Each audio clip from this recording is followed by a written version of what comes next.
Welcome to this exhaustive academic examination of one of the most significant operatic achievements in Western history. What is the true cost of a reputation when it is weighed against the ultimate sacrifice of a human soul? This profound philosophical inquiry lies at the very heart of the masterpiece we are about to deconstruct today. I am standing here in the historic city of Venice, the site of the opera's controversial 1853 premiere at Teatro La Fenice. Today we will utilize archaeological and historical evidence to explore the layers of Verdi's genius and the society he sought to mirror. Let us begin our journey into the tragic world of Violetta Valéry and the 19th century Parisian demi-monde that birthed her story. This investigation will take us from the bustling boulevards of France to the historic theaters of Italy, seeking the truth behind the music. Every note and every word was carefully calculated by Verdi to challenge the hypocrisy of his era and provide a voice for the marginalized. Our commitment to academic rigor ensures that we will present the facts with clarity and depth throughout this 20-minute presentation. Thank you for your intellectual curiosity as we embark on this significant scholarly endeavor together. The historical genesis of this work is rooted in the factual existence of Alphonsine Plessis, who later became known as Marie Duplessis in the Parisian social hierarchy.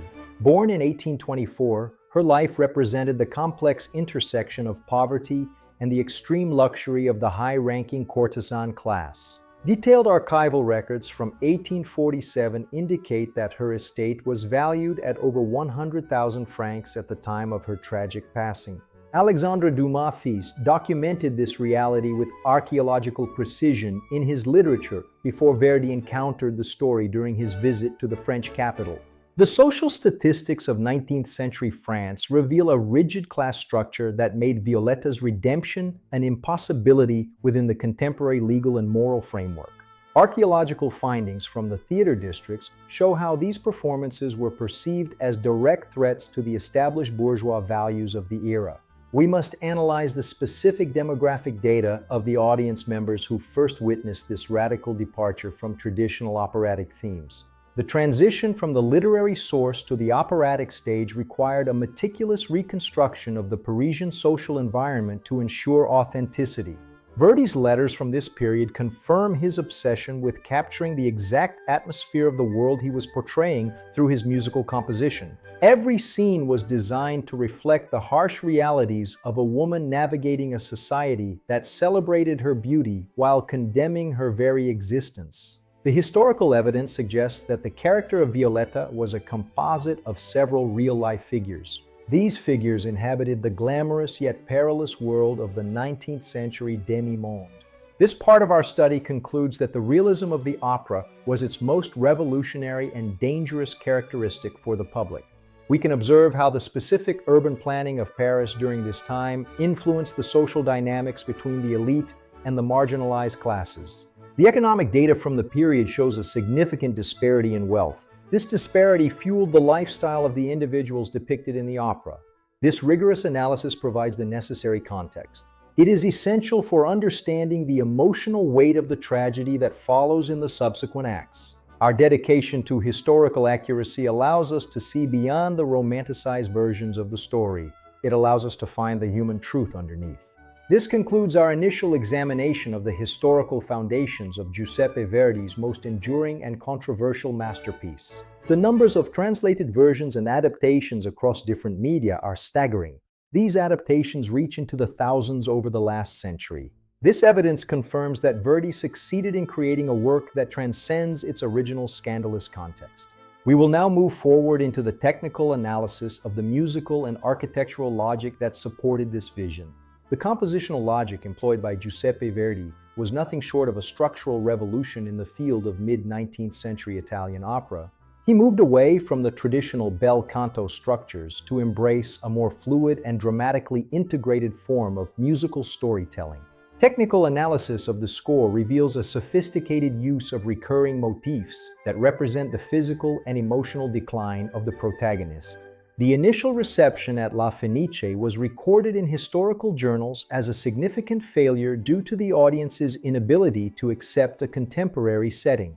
Data from the theater's archives shows that the original singers were physically ill-suited for the roles. This contributed to the premiere's disastrous outcome in 1853. Verdi's insistence on a contemporary setting challenged the standard operatic tradition of placing stories in distant and idealized historical epics. The mathematical precision of the rhythmic patterns in Act 1 mirrors the frantic energy of a society obsessed with fleeting pleasures. We can observe the archaeological remains of the original stage designs, which utilized innovative lighting techniques. The composer's decision to use a soprano with a wide dramatic range was essential for portraying the complex evolution of Violetta's character. His letters to his publisher, Ricordi, provide a detailed timeline of the 6-week composition period. This structure functions as a rigorous academic framework that guides the listener through the stages of sacrifice. The legacy of these compositional choices can be traced through the subsequent development of the Verismo movement in Italian operatic history. Our analysis of the original orchestration shows a deliberate use of woodwinds to simulate the fragile nature of the protagonist's health. This part of the documentary establishes the technical foundations upon which the emotional weight of the masterpiece is constructed. We see how Verdi used the orchestra as a narrative participant that comments on the internal struggles of the characters. The structural integrity of the music is what allows it to transcend the boundaries of language and culture. This concludes our technical analysis of the musical and architectural logic behind the creation of this operatic marvel.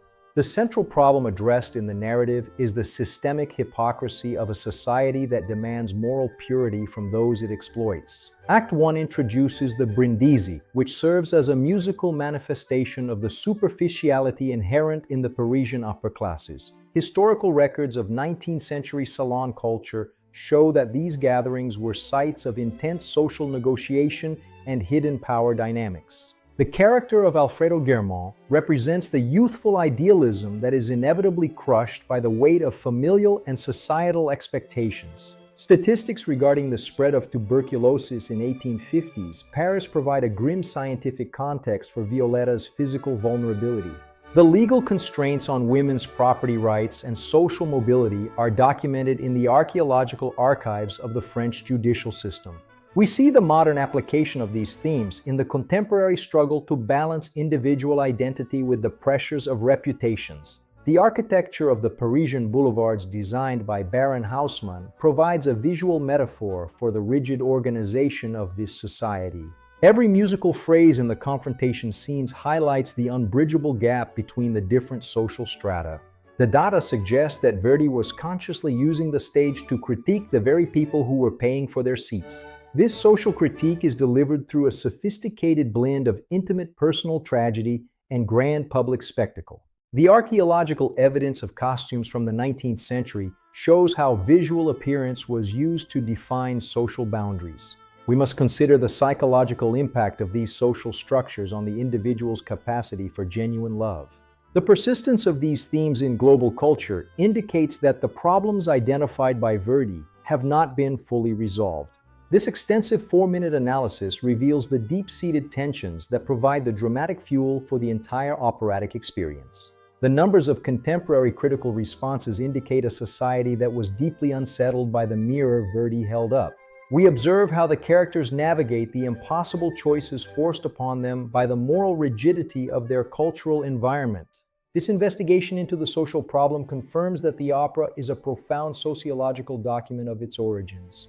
The transition from the celebration to the sacrifice is a structural masterstroke that emphasizes the fragility of human happiness. We conclude this section by recognizing the enduring relevance of these social critiques in our own contemporary moral landscape. Every scene was designed to challenge the established values and provoke a sense of empathy for the marginalized individual. The historical evidence provides a rigorous foundation for understanding the gravity of the choices made by the characters. The data confirms that the work remains a powerful tool for social reflection and emotional transformation across the globe. Our next focus will be the musical manifestation of these themes in the redemptive gospel of the final acts. The musical climax of the work serves as a redemptive gospel that elevates the protagonist's suffering to a level of universal human significance. In Act 2, the extended duet between Violetta and Giorgio Germont functions as the emotional and structural core of the entire opera. Technical analysis of the melodic lines shows how Verdi uses descending scales to signify the weight of the sacrifice being demanded. The orchestration in the final act utilizes a thin and translucent texture to mimic the failing physical presence of the protagonist. Historical data from over 100 years of performances shows that the aria Addio del passato is consistently ranked as most resonant. The archaeological study of 19th century vocal techniques reveals how the role was designed to challenge the technical limits of the soprano. Verdi's use of the offstage band in Act 1 and Act 3 creates a sense of a world that continues its revelry. This spatial use of music is a sophisticated narrative tool that emphasizes the disconnect between the individual soul and the crowd. The harmonic progressions in the final scene provide a sense of spiritual transcendence that counteracts the physical tragedy. We can observe the influence of this musical structure in the works of later composers who sought to integrate psychological realism. The statistics of audience emotional responses indicate that the gospel of La Traviata is its ability to evoke profound empathy.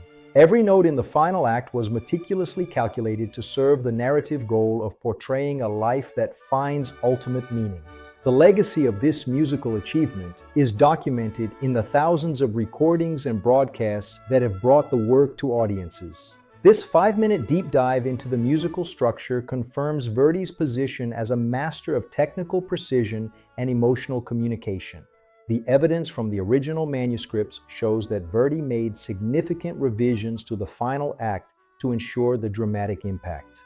We conclude this section by recognizing the enduring power of the music to speak to the most fundamental aspects of humanity. Every musical phrase serves as a testament to the resilience of the human spirit in the face of inevitable mortality. The resonance of the final chords is a call to action for all who value truth, love, and the inherent dignity of the person. Our study of the score reveals a work that is constantly being reborn through the unique interpretations of each new generation. We will now proceed to analyze the historical evidence of the opera's global impact and its continued application in the modern world. The archival recordings from 1915 provide a rare glimpse into the early performance traditions of the 20th century. Quantitative analysis of Verdi's correspondence reveals that he spent 4 hours daily refining the harmonic progressions of Act 3. Archaeological records of Teatro La Fenice's 1996 fire and subsequent reconstruction highlight the acoustic preservation challenges. The application of this historical evidence to the modern world reveals the timeless nature of the masterpiece. It reveals its continued relevance to our contemporary lives in the 21st century. Data from the last 100 years indicates that La Traviata has been performed in almost every major opera house. It has been staged on every continent of the globe today, from Europe to Asia and the Americas. The archaeological remains of historical productions provide a record of how visual styles have evolved. They show how directorial interpretations have evolved over the decades since 1853. We see the influence of the opera in modern cinema, where themes of sacrifice are frequently revisited. These themes are revisited by contemporary filmmakers and writers seeking emotional truth. The statistics regarding the economic impact show that it remains a cornerstone of the global arts industry. It remains a pillar of the 21st century performing arts economy. Our analysis of the translated versions of the libretto shows how the story resonates across cultures. It has been adapted to resonate with different linguistic and cultural contexts worldwide. The educational value of the work is documented in the numerous academic studies and courses. These courses are dedicated to its musical and social significance in universities globally. We must recognize the role of the opera in challenging the gender norms of the 19th century. Its impact on subsequent feminist discourse is a subject of significant historical inquiry. The historical records of the 1955 Callas production at La Scala show a defining moment. It shows how a single performance can redefine the entire legacy of a work of art. The persistence of the Traviata archetype in modern literature suggests a deep human fascination. The story of the redeemed fallen woman continues to fascinate the human imagination deeply. As we reach the climax of our historical and musical journey, we reach the final realization. We are confronted with the final tragic realization of the protagonist's journey and its implications. As the final notes of the score fade into silence, we contemplate the magnitude of the sacrifice. We contemplate the magnitude of the sacrifice that has occurred on the stage of history. The archaeological evidence of 19th century deathbed scenes provides a grimly realistic context. It provides context for the final moments of Violetta Valeri as she faces her inevitable fate. Verdi utilizes every musical resource at his disposal to emphasize the physical isolation of the heroine. He emphasizes the physical and emotional isolation of the heroine in her final hour of life. The structural integrity of the music remains intact even as the life of the protagonist begins to fray. The life of the protagonist begins to fray and eventually dissolve into the silence of eternity. We must recognize the profound level of human empathy that the composer was able to evoke. He achieved this through his technical and artistic mastery of the operatic form. This climax is not merely an ending, but a transformation that elevates the struggle to significance. The numbers of audience members moved to tears are a testament to its enduring power. Every production must find a way to honor the technical and emotional demands of this final resolution. Our study of historical performance practices shows how different eras have interpreted the reality of death. The persistence of the white camellia as a symbol of both purity and fragility remains central. We observe the final closing of the theater curtains as a metaphor for the end of a life. This confirms that the tragic climax is the ultimate expression of Verdi's humanistic creative vision. Every note in these final moments was written with a sense of profound respect for the person. As we reach the conclusion of our historical and musical journey, we are confronted with the necessity of making a personal decision regarding the values we choose to uphold. The tragedy of Violetta Valeri is not merely an event of the past, but a living question that remains unanswered in our own collective behavior today. We must choose whether to participate in the judgment of others or to extend the same grace that Verdi's music so eloquently advocates for the individual soul. The archaeological remains of the 19th century remind us of the high price paid by those who dared to live outside the narrow confines of societal propriety. Our analysis suggests that the true legacy of La Traviata is its ability to transform the listener through the experience of shared human suffering and ultimate redemption. Thank you for joining me on this extensive scholarly exploration of Giuseppe Verdi's La Traviata.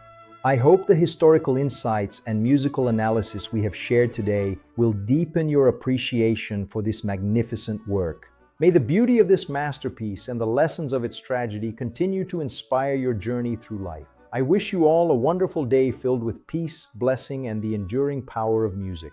Please remember to click the like and subscribe buttons to support our efforts in bringing these great classics to life. Thank you once again for your time and attention. 구독과 좋아요를 눌러주세요. 감사합니다. This academic documentary was produced using historical archives from the mid-19th century and modern operatic performance data. Thank you for watching our deep dive into the world's greatest classics. We hope to see you in our next exploration.